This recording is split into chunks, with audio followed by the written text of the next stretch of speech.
Hi, I'm Paul Faronbi, aka IncrediPaul, and welcome to 6 Minutes Saturdays, the short form of the podcast where I dive deeper in specific leadership, business, and career topics. So, first off, if I sound a little bit weird or nasally, I'm getting over a head cold, I have a little bit of congestion, so bear with me.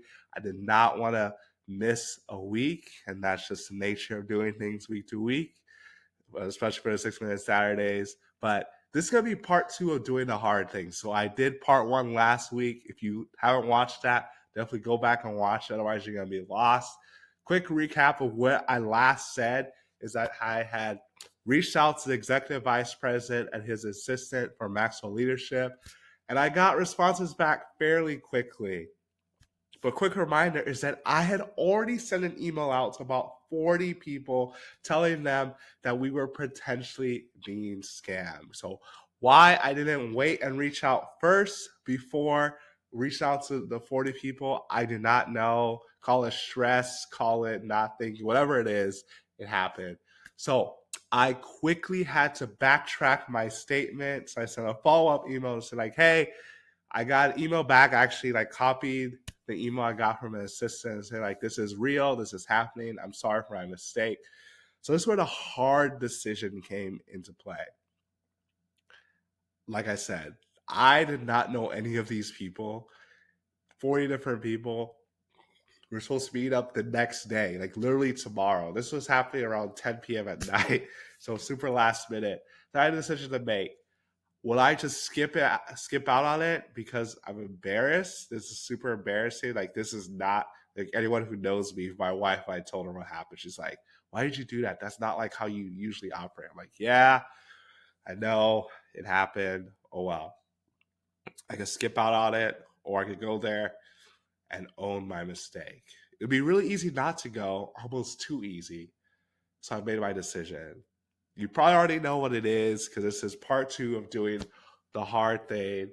And I went there, confronted it head on, and had some awkward conversations. So really, first thing I came there, one of the people who was collecting the money, once I signed in, he's like, "Hey, can I talk to you for a second?" Kind of pulled me off to the side. It's like, "Yeah, they forwarded me your email." It's like, "I wish you had just reached out, blah, blah, blah." But I kind of explained my thought process and all this stuff, but I profusely apologized. We were able to make up, and I talked to the other person, coordinated as well. Uh, well, actually, at this point, I brought it up to her proactively, and she's like, "Yeah, like, what were you thinking? Like, I called you. I didn't have to call you." I'm like, "Yes, you're right. I don't know what it was. I was just paranoid, blah, blah, blah." But I am so glad I went. I was able to make connections with several different people in St. Louis that are in Maxwell leadership. I did not know. And it's so remarkable that you can be in the same area, say doing the same thing, and not actually know the person right next to you is doing the same thing. So able to get valuable connections in a variety of different areas. And a couple of them are going to be on the podcast. Other people just longer term, going to connect with them on some things. Our schedules haven't lined up quite yet, but fortunately, they were really gracious and took it as a joke as far as everything that happened. And with all this, I also got to see Chris Robinson, like I mentioned, the executive vice president, and Roddy Galbraith, who's the Maxwell method of speaking. So he does that curriculum. So able to connect with them. And so I think I mentioned Chris is going to be on a future episode of the podcast. It's already recorded, so that's coming. I talked with Roddy and he agreed as well. So trying to figure out when his schedule works for that. But the key thing is that a lot of times in life, we're going to be faced with things that are easy and things that are hard.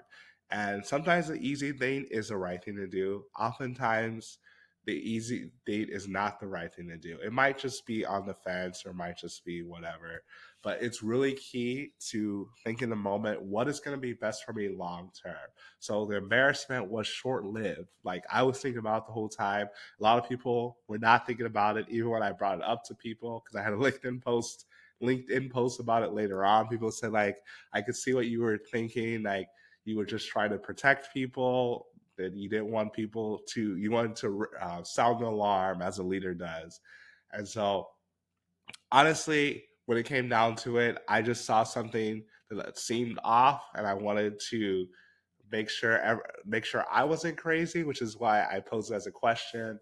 But to call someone out as a scammer that's tried to help you and try to put something together, like really on their own time and effort, it was wrong of me to do that. So definitely learn in the moment.